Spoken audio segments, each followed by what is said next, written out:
Mail infertility किंवा पुरुषांमध्ये महत्त्वाची काय कारणं आहेत? तर स्पर्म काउंट लो असणं, स्पर्म मोटिलिटी लो असणं किंवा सिमेनमध्ये काही प्रॉब्लेम असेल, इरेक्टाईल डिस्फंक्शन असेल, तरी देखील वंध्यत्व पाहायला मिळतं. किंवा स्ट्रेस, लाईफस्टाईलमध्ये काही प्रॉब्लेम असतील, अल्कोहोल, स्मोकिंग, टोबॅको अशा काही सवयी किंवा व्यसनं असतील, तरी देखील त्याचा हा फर्टिलिटीवर परिणाम होत असतो. किंवा हीटच्या ठिकाणी काम करणं.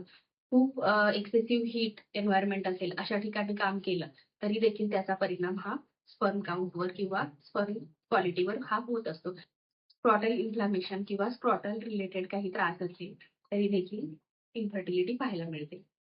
खूप स्ट्रेस, ताणतणाव असेल, लाईफस्टाईल व्यवस्थित नसेल, व्यायामाचा अभाव असेल, खूप जास्त वजन असेल, ओबेसिटी असेल, त्याचा देखील परिणाम होत असतो.